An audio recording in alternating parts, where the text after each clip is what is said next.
Bismillahirrahmanirrahim. Assalamu alaikum warahmatullahi wabarakatuh. So, yes, Sharik Awar with his YouTube channel program Insights with Khalid Mahmood. Today we have a very distinguished guest, Mr. Khalid Mahmood, with us. Khalid Mahmood is joining us from Karachi, and I'm also from Karachi. Khalid Mahmood Saab is basically Chief Financial Officer of NBP Fund Management, and he is also a contesting candidate for National Council of ICMA 21-23 election. Formerly, Khalid Mahmood Saab served as Karachi Branch Council Chairman in 2015, and very dynamic and very energetic personality. I have a very warm welcome to Khalid Mahmood Saab for this occasion and sharing his views on my YouTube channel. Very warm welcome, Khalid Saab. Thank you very much for that. Thank, thank you, Sharsa, for inviting me. First, I would like to ask Khalid Saab, what is mutual fund industry and how a common man and how a common person can get benefit from it?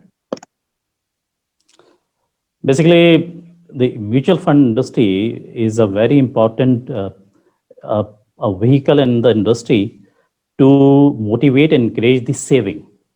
All over the world, it made a tremendous contribution to basically motivate the people and to cultivate the habit of the saving and investments. So, unfortunately, in Pakistan, it is still at evolving stage from the past.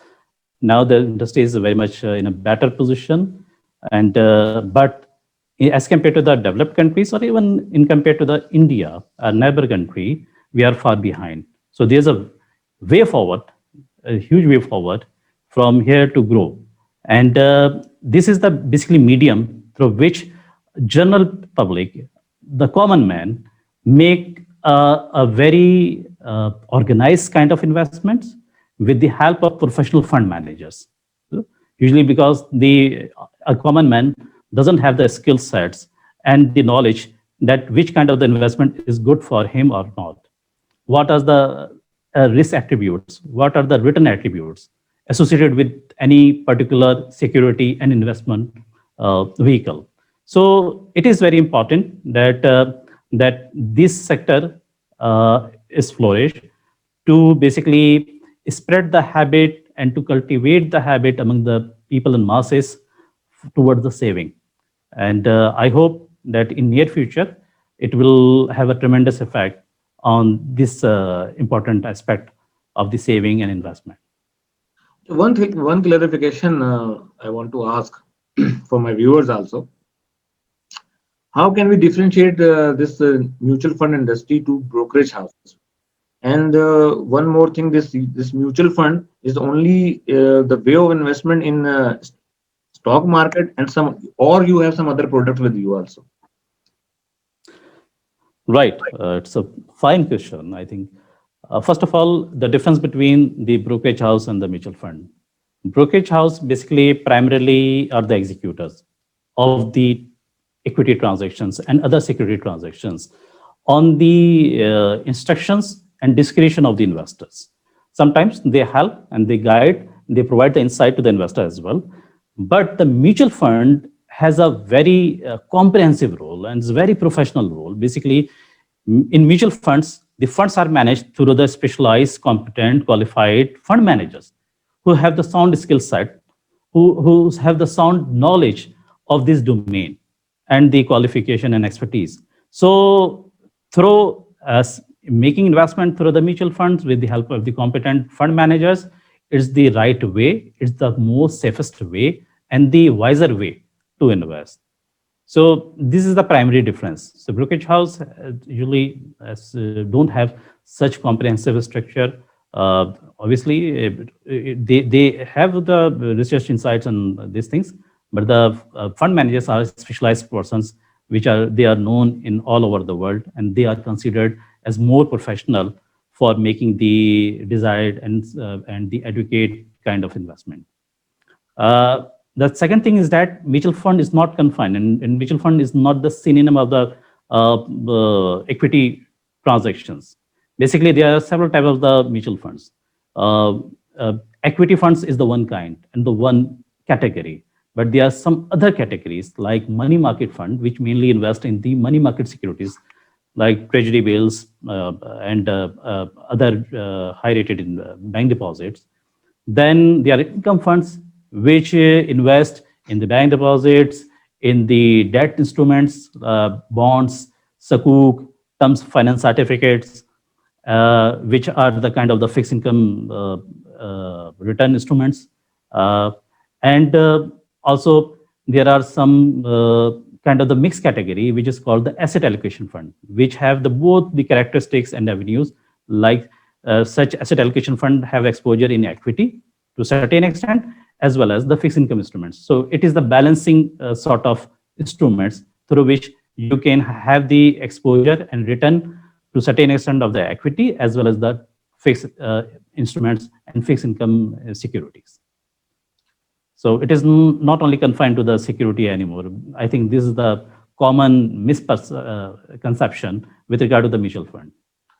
Thank you for the clarification. Before we move to National Council 21-23 election, just one quick question. As a layman also, as we see so many times the stock market cross the index point 40,000, 43,000, psychological barrier they cross, and we compare our economy, common man is crying due to inflation. This thing is very highly inflated, sugar, flour, many. So what real impact by a performance of a stock exchange on GDP and economy if this stock exchange is flourishing, growing? So why does not it reflect directly to the economy? There is some misconception in this phenomena, or I would like that clarification. No, I think basically there's no. The issue is that why is it is not reflected entirety of the overall economy, because the thing is that the listed companies are limited in Pakistan, so it cannot be the exact reflection of the state of the economy. There are several factors which are beyond this entity. One thing that if a stock market is performed, it is mainly because of the good performance of such listed entity. That's the primary premises. Obviously, the like any other stock market, there is also a speculation element, be it in the developed countries, on developing market, and other market as well. So it is a common phenomena all over the world. But the primary driver to drive the stock market is the results and the fundamentals of the companies which are listed on that particular stock exchange. So, but the thing is that it cannot be equally and in 100% could be the reflection of the entire state of the economy, because as I mentioned that there are hardly 600 and so listed entities. So the thing is that there are something which are being managed beyond these listed entities, which we need to be look upon in order to better manage the economy and the affairs of the state. So obviously the inflation is the one factor which causing the hike in the prices, and the other factor is that the debt to GDP is very much high, which is causing the continuous pressure on the inflation and on the prices of the commodities and all these things. So until unless the fiscal and economic management are adequately managed on a macro basis, things cannot be reflected in all the spectrum and in all the wake of the life and the people. So only then, if we adequately manage the economy from the monetary side to the fiscal side, then only we can better manage the things, and the things will be improving from the common man point of view. I think this is a wonderful explanation. Now move forward to NC. What's real motivation behind your contesting decision for NC 21-23? And Alhamdulillah, I guess you are contesting for the second time. Sir.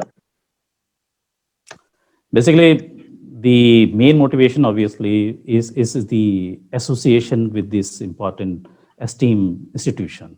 I think Sharik, you are also very associated for a long time with this academia. So I have the only qualification of the ICMA. I don't have other qualification. And I So guess primarily, it's more than enough. is I more guess than enough. It should be more. more, it should be more than enough, obviously. Yeah. So our natural association and the attachment with this prime qualification and this reputable qualification is the primary source of contesting for national council. And the other thing is that obviously when you are associated with any academia or the institutions, then you relate with the affairs of that institutions.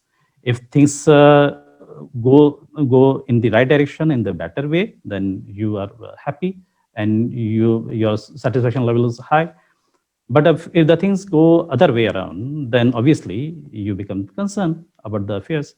So the thing is that we all are responsible to manage the affairs of the institute in such a way that we collectively uplift the standing and the image of this important accounting body of Pakistan.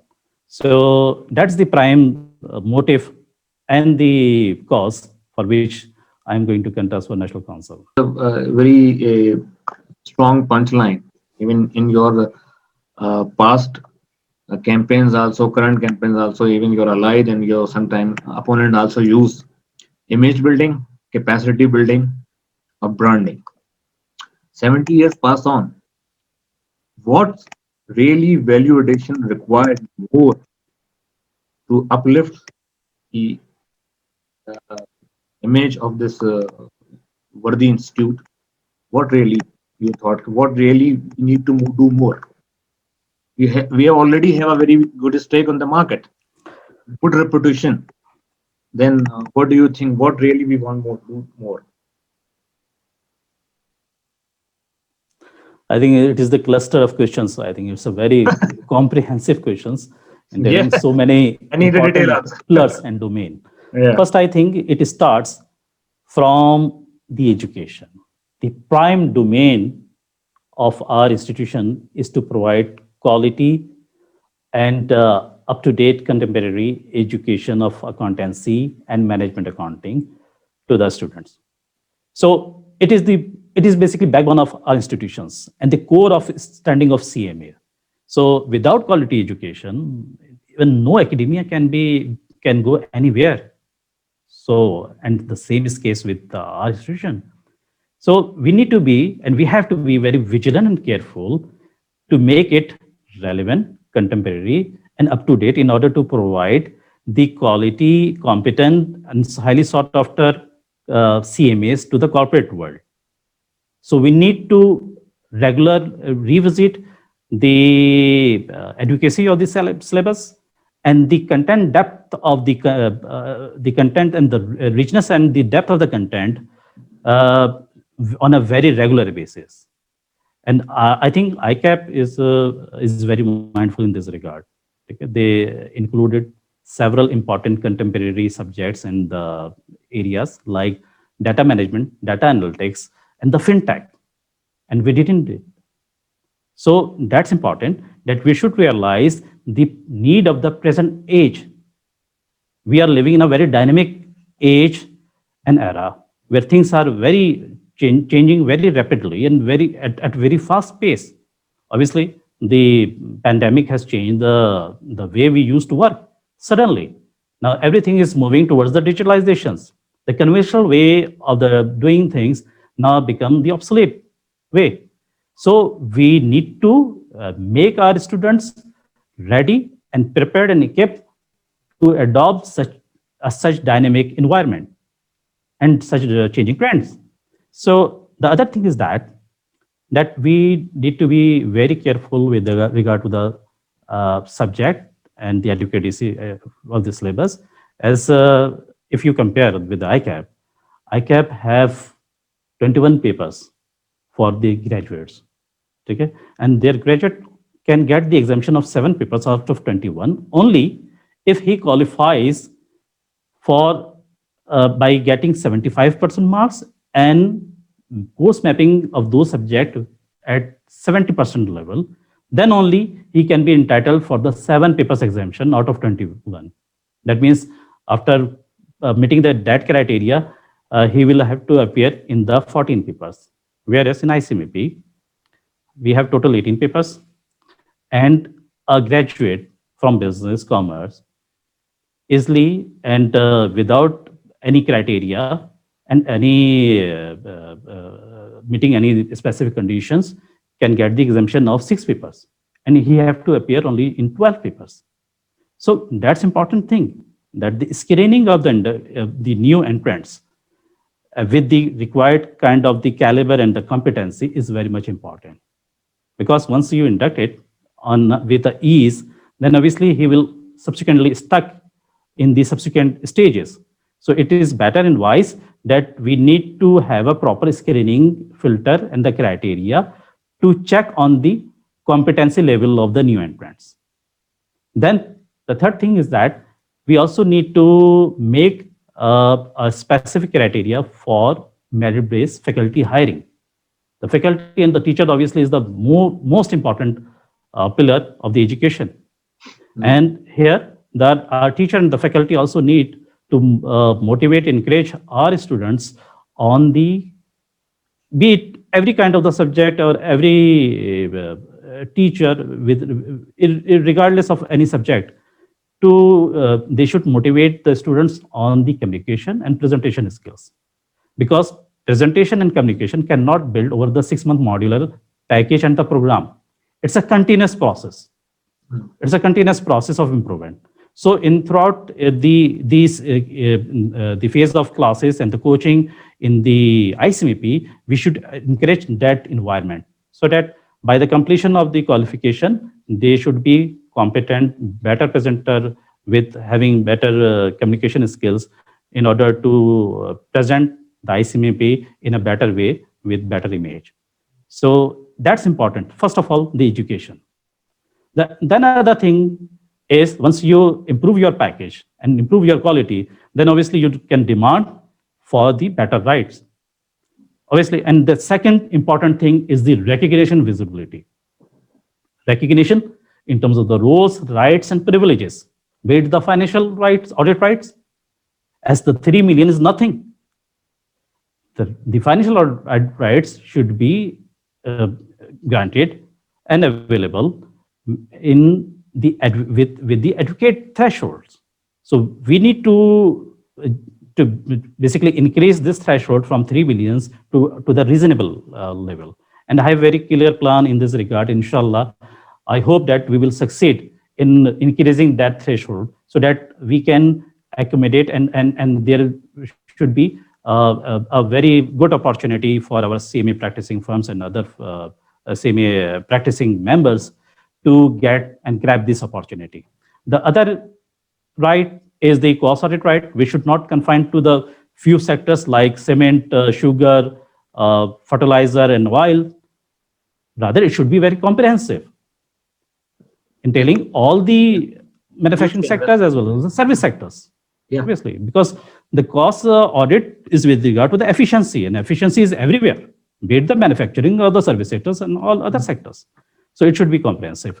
Then we need to have the due representation and recognition in policy advisory board, councils, and the anomaly committees by making the contribution, because you can get the recognition only by adding value, not by holding the meetings and the sessions in Islamabad with the policymakers. Okay. Then the third thing is that we also need to make a tangible contribution in the formulation and development of new laws and in the desired amendments of the statute, acts, and regulations, etc. They will also provide the competitive edge and the worth in front of the policymakers and the regulators. So by doing this, all these things, we can uplift our image and can be eligible for the due rights and the privileges, which are not the case right now. So this 2 3 domains, and the third one is the branding. I think is it better to split the domain here, and you may continue with other questions, or should I continue? No, I will ask another question, then we mix with it and cover this branding issue later on. Right. As you pointed out about the importance of CMA practice, this is immediately one thing is clear in my mind. I would like to ask it. I have a privilege to work with you in 2015 Karachi Branch Council as a chairman technical committee, and I remember, and with your permission, and take the uh, credit of this thing. The first time we had launch a seminar on costing, and I know in the past we have a lot of discussion we made on it. In the past, we see so many program only on financial sectors, and we have on the taxation and mix and match. Very very rare we see costing program, and under your supervision, we take the uh, initiative and with this costing program, business optimization through cost accounting techniques, and it was a very successful program. And Badruddin Fakhri Saab and Fahimul Hassan from Ferguson uh, share their views as a guest speaker there. And it was a very successful program. And later on, uh, in this succession, National Council adopt this idea and made their mega conferences on cost accounting. I guess first time in the history. Okay, you agree? But later on, Absolutely. later on, I thought, or maybe you clarify me, this idea is stopped or move forward. What do you think? This is our core business, and CMA practice. This is our core expertise, and we are already talking about cost accounting, cost audit rights, and everything. So, if it is stopped, so why it is stopped? Why we not carry over? Even mega conference, we have a very huge mega conferences. Even in Dubai, we made it. I believe, if I correctly remember, on cost accounting. Great. I think I may fairly compliment you, being one of the competent member, and you did a very wonderful and great job under the umbrella of technical support and practice and development committee, that you organize such a nice and important, valuable program on the cost accounting for business optimization. Obviously, basically the thing is that unfortunately, and I think it is the common grievance of all the members, uh, why we are far behind in establishing our firm CMA practicing firm structure. The thing is that we didn't put the right kind of emphasis on this important domain. So we always running for after financial accounting and all these things. That's fine, and we have also the expertise in this domain. But the management accounting is very much important from the business point of view, from the efficiency point of view, and the business management point of view. So unfortunately, the previous policymakers didn't put the desired emphasis on this area, and that is the reason behind the non-expansion of the CMA firm structure. So for flourishing and expanding the CMA practicing firm and their penetration in the industry, it was imperative that we put the cost account due emphasis on the cost accounting and introduce the cost accounting auditing standards in true spirit. There were some work of formulation of the standards, but the things are still that it was not taken up to the desired extent. And the thing is that because it is associated with the scope and the services of the practicing firms, it is directly associated with it. Unfortunately, we didn't put in place the proper procedural infrastructure with regard to the quality control review program, which is another important cause and the reason behind the basically absence of growth in the CMA firm.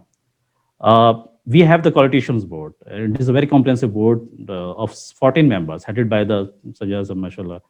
But unfortunately, in last 2.5 years, no meeting was held. Now, what is the reason and what is the purpose for establishing such a very comprehensive board? So that's very, very critical, important thing, that there must be a proper quality control review programs. We should monitor and review all the registered CMA firms and properly not only review and rate them, but also educate and guide them. It's a dual responsibility. Obviously, the deficiencies are addressed and communicate in order to uplift the standard. And once these things happen and put in place, automatically our structure will expand and the new firms will come in with this kind of setup and this kind of infrastructure. That means they will provide the learning opportunity to the CMA student, and they will serve the kind of experience and exposure similar to the articleship. So we need to basically design. This is right now, this program is not available here in ICMP, but obviously we need to move forward towards that direction because our member lack in this domain. So it's our responsibility that by expanding the firm structure and by putting this infrastructure procedural control, we should encourage new entrants, we should expand the CMF firm, and ultimately by taking to the desired level and the control requirements, we can introduce the practical training program for our CMA students. And that will basically really help in providing the insights, impart the due practical knowledge to our students. And that's the dire needs for a long period. Thank you very much for this wonderful explanation. And I suppose you have a very the vision point of view. You took the initiative. I know it's a long debate between you and me. It's happened cost accounting seminar in past. I never did before. So, but you took the initiative, and then a milestone we achieved, and National Council will follow this. Now, my next question is this regarding KPIs, key performance indicator. Our daily day-to-day as a CFO and a finance head, we always pass such type of activities and monitor our business to KPIs. Do you believe for education industry, the bottom line, the profit and loss is the only key KPI for our education industry? Its bottom line should be in profit. It means the institution is doing well. Sir, you over. Or some other KPI need to be adopted, need to be devised for estimating the performance of an education institution. Sir. My view is that in this regard, that we are not in a business of making the profit. The solely profit-making business, the KPI, is of a commercially owned and tilted entity. We are not the commercial entity, first of all that. Yes, we do believe that there is a significance of the financial stability and there is a significance of a positive bottom line. Yes, we do, being the financial managers and the experts and all these things. But the prime KPI and the goal and objective is to impart the quality professionals CMA accounting knowledge to the society, and to provide the better and competent and highly sought after management accountant to the corporate world. This is the prime objective. This is the prime KPI. So we need to evaluate our performance with respect to that KPI. If we are our performance is aligned to with the that KPI, then we are doing good. And if we are way behind from this KPI, that means we need to work very hard to improve the things.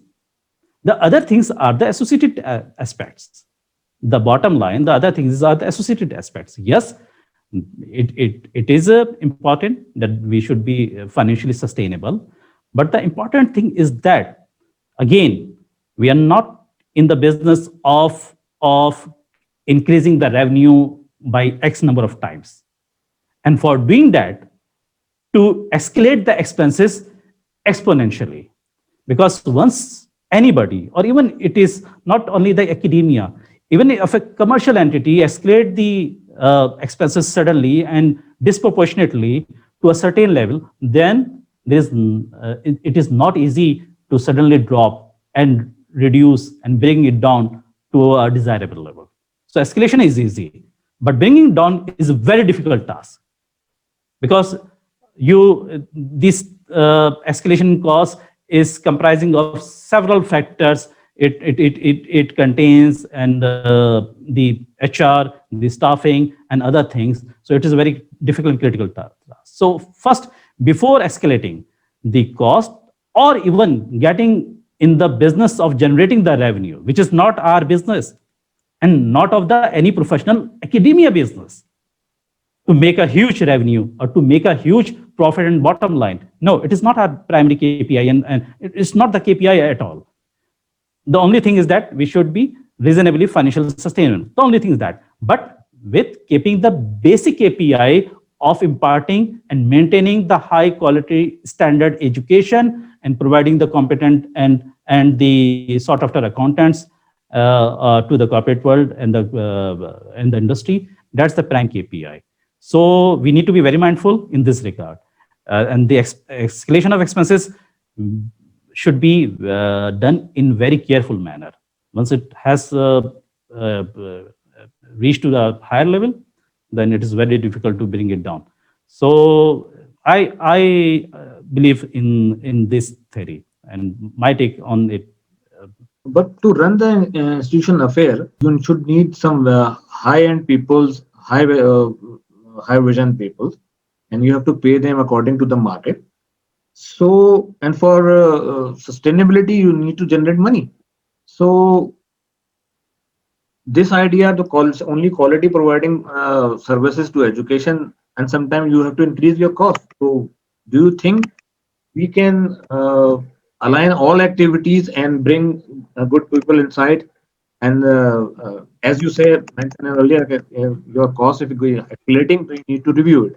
We can adopt some type of policy to bring good people also on the board and quality people and control our costs. It is possible. You have some plan for it. Obviously, it's a gradual process. Or I think it's a regular gradual process. Basically, yes, we should basically hire the good people to manage the things and the affairs of the institutions. That's fine, and there's no question and doubt about it. So, and even for doing that, and you need to pay a little bit higher remuneration, that's fine. The thing is that if you have certain level of expenses, and at that level you have certain break-even point in terms of the number of students. From that, if in a year or in a shorter period, if you suddenly increase the expenses at various pick and choose, and the inducting and hiring the right kind of stuff at a higher cost, that doesn't make any problem. The only issue is that when you increase the expenses disproportionately and exponentially, only then there is a problem, and it has also impact on the break-even number of students. And once you increase the expenses, then obviously you rush for increasing the revenue by any means, and that is the area where the problem comes. Then someone tends to compromise on the quality of the education and the product. So we need to be very careful. there is no issue. Yes, we need to be wiser to pick a good person, to hire competent quality staff, and for that we even can pay higher remuneration as well. But that is a gradual thing, and it doesn't impact drastically the bottom line and the expense scale. uh, so there is no problem in getting the good people on board. The only thing is that the expenses should not be increased disproportionately. And for that, in matching that increase and disproportionate expenses, we should not rush for increasing the revenue irresponsibly. That's my point. Lovely. About the betterment of education. Now digital era is arrived and we are all passed through pandemic. Uh, how did you tackle the challenges in 21 and upcoming time? Because the global economy has drastically changed due to this pandemic and especially the educational sector. Now, so many different ventures are available on YouTube channels and on Google's and different platform. So many people are delivering their lectures. Uh, and just type a subject, and there are so many lectures are available. Now, in this global area, we are doing this activity on Zoom, and one teacher can teach many students at one time. Maybe lesser faculty will be required. What is your opinion? Here, I think yes, it has a is a, the this pandemic has its own implications with regard to the less number of people and use of the technology to reduce the effort of the human. But in the professional domain, still the human role is very much important. So for the professional qualification like ICMP, we need competent and highly knowledgeable expert faculty and teachers. So that's not going to change even in the pandemic. The only thing is that the medium would be replaced, and which has already been replaced. The in-person classes has now converted to the digitally transmitted remote classes. But the resource will remain there. The resource is the competent faculty, experienced, high knowledgeable faculty and teachers. So that's not going to replace that. Not so. My thing, my view is that it will not have drastic impact. It will not have a serious negative impact on the utility and the usefulness of the competent faculty and teachers. So it will remain there. Yes, operational cost and the ease will obviously available, and the cost will reduce by using this digital medium and all these things. Yeah, one more thing. Now you're contesting for National Council. Especially, I would like to ask about the small stations because mainly the participation is look like that is from big cities, big regions.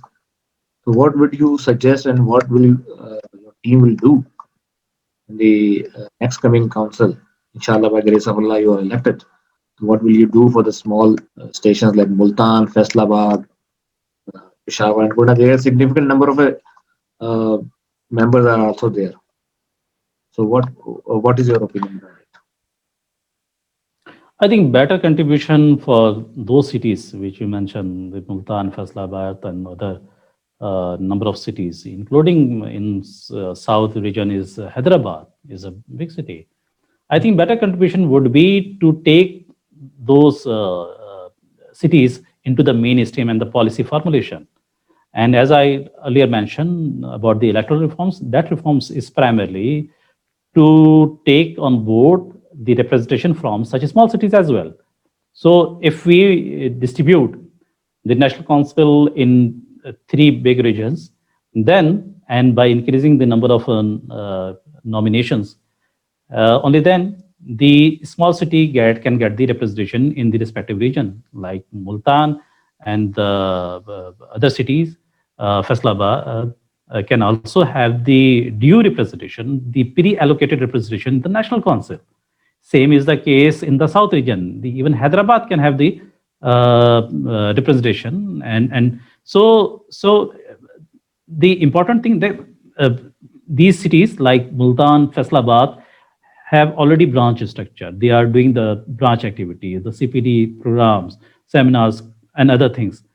But what is lacking for them is their role and their voice and input in the policy formulation.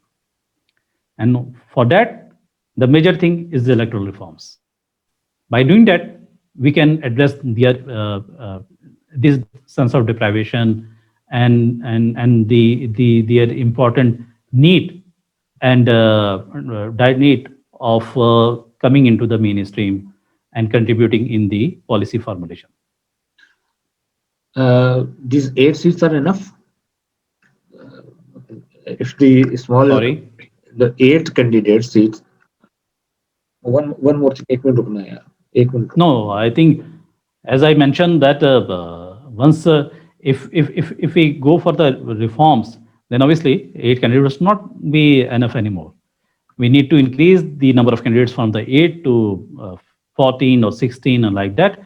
And as I earlier mentioned, that in addition to small cities, we also need to bring in this segment of overseas members in the National Council for desired policy formulation to address their core strategic need as well.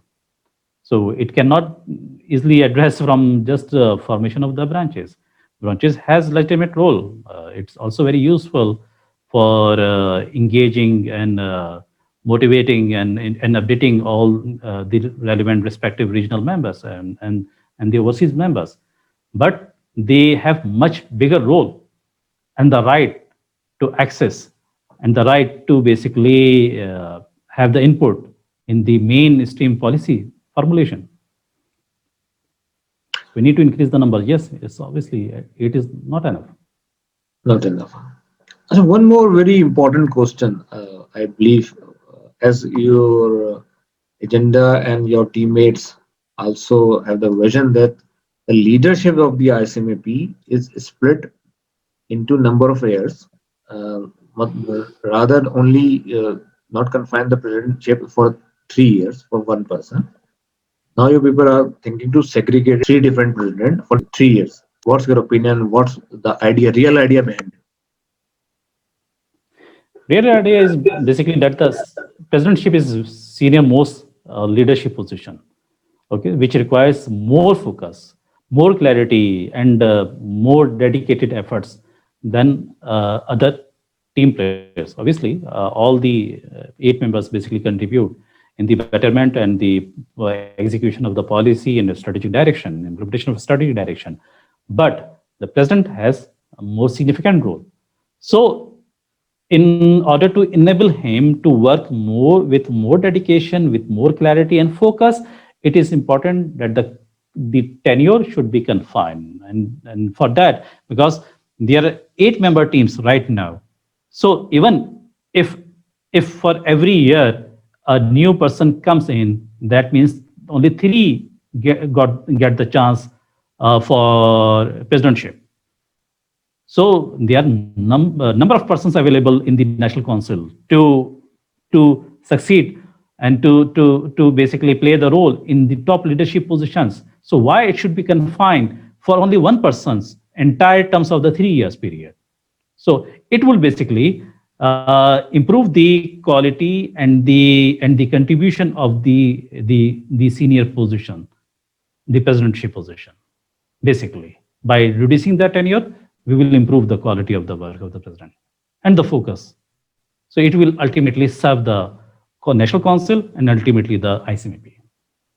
So how would you control this? Because if you say, okay, why we not have the election for National Council for every year, rather confine its period for 3 years, just keep this period for only 1 year.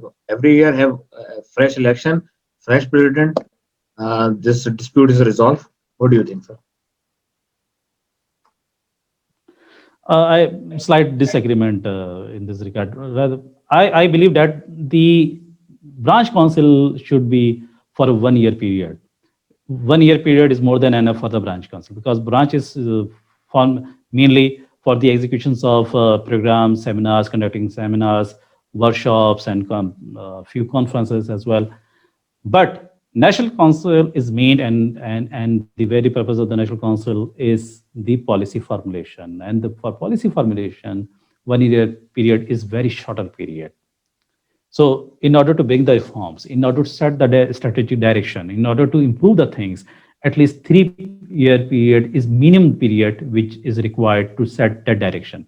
So, I don't think the 1 year term for National Council would be appropriate. I think it will jeopardize the basic essence of the policy makers. So 3 year period is minimum period, but yes, for the leadership positions, presidentship, 1 year period is more than enough. A little blunt question on the same context. As you mentioned, the council should be for 3 year period for the policy making purpose, a very sensitive area. And for leadership position, you want it's for 1 year, restricted for 1 year. Uh, this is our past experience, and every time we see that whenever the successor came, it, the leader will roll back all the previous councils or his ancestors' work, completely shut down. So how would you tackle this conflict of interest? Because three different presidents, everyone has his own vision, own credibility, own idea of working. So how will you handle this? Is there any conflict of interest arise in such type of situation? What do you think about it? I think our professional, we as the professional of CMA fraternity should behave in much more matured manner. We have the huge responsibility of taking this academia to new heights and improving the standard, which is the continuous process. So until unless we are in the that kind of frame which basically exhibit the maturity, unless we don't fall in such a mindset, then it would be very difficult to progress. So you're talking about change from 1 year to another year, from one president to new president for the next year. I think, first of all, since usually there is a harmony among the 8-member council, and they have the common shared visions. So it's the rare chances that one president and the next successor roll back the entire work and the entire strategic direction of the previous one. Now, the other thing is that I'm talking about one step ahead.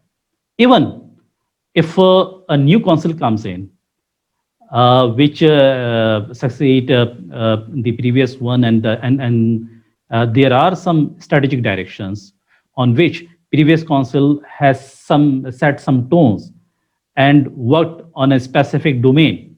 I think the new council should express and exhibit the kind of maturity that such things, which is very important and imperative for the growth and sustainability and strategic standing of the institutions, those steps should not be rolled back. And I have very clear vision in this regard. We will not go for such mindset and such approach, that rolling back the things just because it was done by the previous council and by the previous team. No, we are not the traditional politicians. We are at the end, we are the professionals and the responsible members of this important fraternity. So we have to act responsibly with due maturity. So I think we should be very sensible enough and the responsible enough to take these things at a broader perspective, with the open heart and without any myopic view. So I don't think that these things should be dealt and tackled in that way that suddenly the direction which has been set by the previous council suddenly that will be rolled back just because it was said by the previous council. No, if things are better for the image and for the standing of the institutions, it should continue. It should be continue. But obviously, the rooms is always available for the improvement. So we are in continuous process of the improvement. So wherever we need the improvement and doing the better way of the things, we will make the required change. One is the obviously the education area. Here still, as I earlier mentioned, that we have a great room to improve, and we have great room to safeguard the quality of the education by which we produce and provide the accountants and the CMAs to the corporate world. Earlier part of your discussion, you mentioned the importance of cost accounting, and we are cost and management accountant. This is our core function, and in our governance structure in the institute, we see internal audit department, and there is an external audit also there to monitor the things. We don't have any management accountant or cost accountant on the board. What do you think about it? No need in education industry? Basically, my view is that the corporate governance is a larger umbrella, and we basically teach and promote the corporate governance. But the question is whether we really believe in it and practice it or not. So corporate governance, in my view, commences and starts within, inside. It's not has nothing to do outside. So that's very important. That first of all, there is we need to have draw a very clear line with regard to the roles and responsibility. The main roles of the national council. National council is primarily for policy formulation and setting the strategic direction and its implementation, and it has and the operational and administrative responsibility should be rest with the secretariats headed by the executive director. So that's very important thing. And the second thing is that now come to your question, that we have number of CMAs in various capacity of the secretariat in our institute. Okay, internal audit, external audit, obviously is our legitimate domain. But for institute, from institute point of view, we don't need exclusive position of the cost accountant. Rather, it is important that the key position on which several CMAs are serving these institutions, basically, in true sense, apply all the knowledge they got from these institutions to become and to serve any organization in a better way, in its efficiency, in its progress, in better financial and the business management. So from the, if you see from the executive director to the other director positions, you will find number of CMAs there.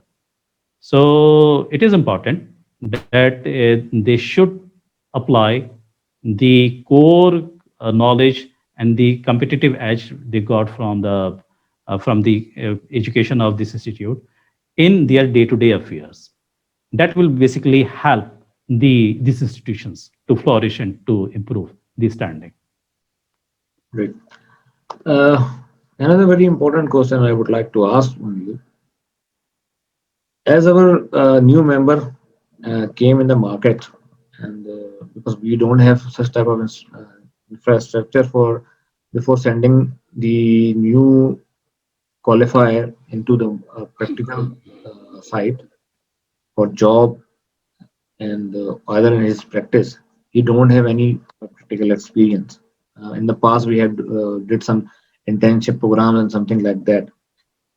Uh, Most of the problem arise there due to their lack of experience. They found some problems there. So, what is your vision to overcome such type of situation? I think this practical need of the students is a very legitimate need, but it cannot be addressed through the internship programs and like that. The only way, that is the proven way and the very much established way, is the articleship.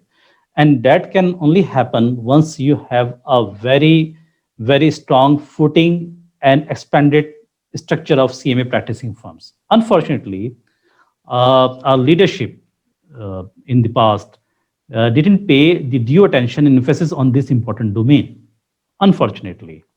And I think I have the plan to basically improve the standing of this important domain and to expand the structure of the CMA practicing firm by facilitating from the domain of the technical support and practice development committee, and again by improving the basically the structure of quality control review program. Because in order to flourish and in order to improve and increase and expand the number of CMA practicing firm, we need to have a proper in place procedural infrastructure of quality control review program. Right now, we have a very comprehensive quality assurance board of 14 members headed by senior members. But unfortunately, there was no meeting was conducted for last 2.5 years. So that's very unfortunate. So in order to basically improve the structure of the CMA program, it is very important and imperative that we continuously, regularly review the progress and rate these firms, and also invite and motivate other small CMA practicing firms by facilitating and through the process of incubation, and also to motivate and advise the existing big CMA firms to patronize those small firms so that they can also get into this important domain. And once this structure is expanded, then obviously our student can get the opportunity of practical experience, because these firms would need the human resource, the trainees, and for that purpose, our student would serve the best objective to address the human resource need, because they have the knowledge of the management accountancy, cost and management accountancy. So they will be the right choice for their training need. So if we expand in a very organized and planned manner over the period, obviously it will not happen over the night, because the negligence is of the decade.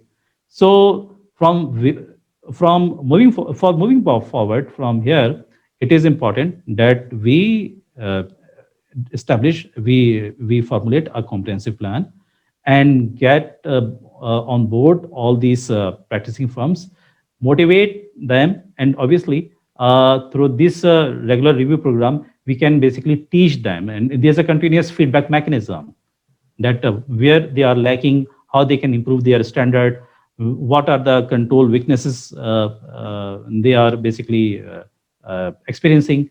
So by doing that, in that continuous process, we can basically improve this important structure, which is the dire need of these institutions. So thank you very much, Khalid sir. Our program is near to its conclusion. We have a very detailed and very comprehensive session. But before closing, I would like to ask a question, and I need a quick and brief answer. As you point out earlier in your part of your interview, that you have only one qualification. This is CMA, and I also the same.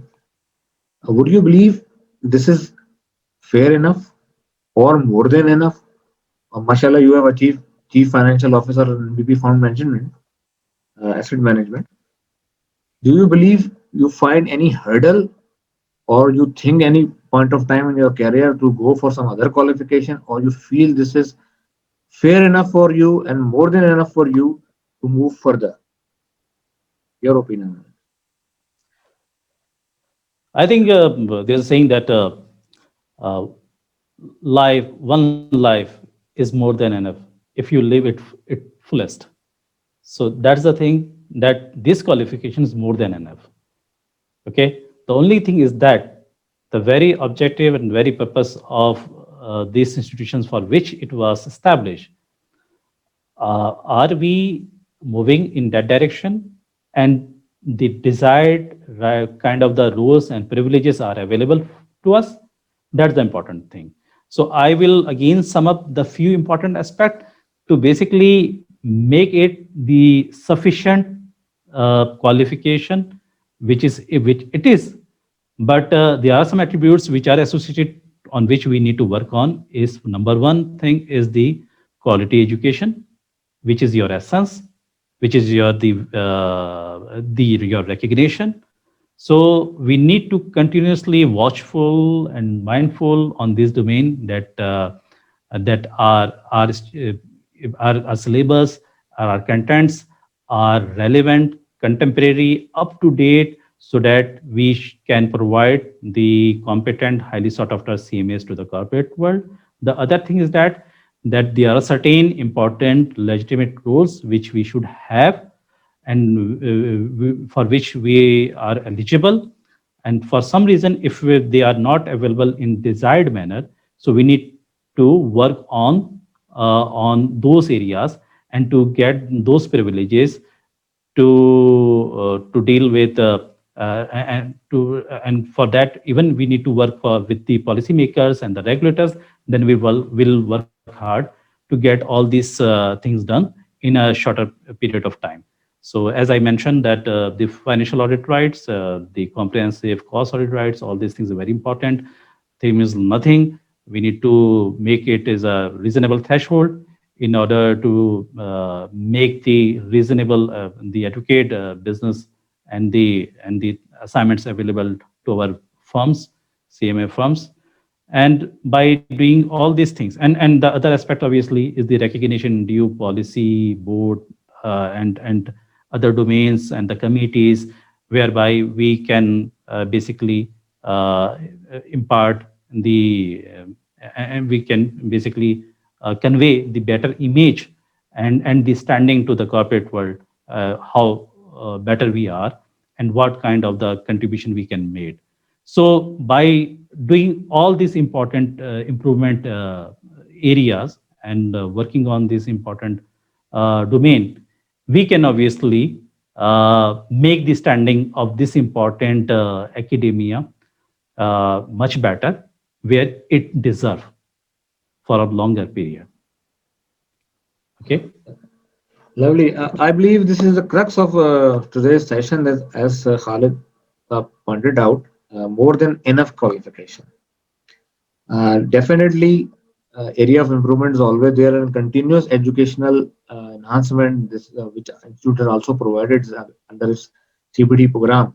Continuous development is always needed, because day-to-day changes are coming, so need to adopt it. You have to update yourself. But believe me, this qualification is enough for deliver at any level. Thank you very much, Khalid Saab, for your time and sharing your thoughts, and wish you best of luck for this coming election, NC 21-23, and hopefully, inshallah, by grace of Allah, you will come in the council. Members who are trusting on you, you will ready to fulfill their dreams. And also, again, request to all my viewers, please watch the channel, watch Khalisa program, and inbox me your suggestions, your comments, your critics for on not only his program, to all other programs, and suggestions for improving the sessions also. Thank you very much, Khalid Saab.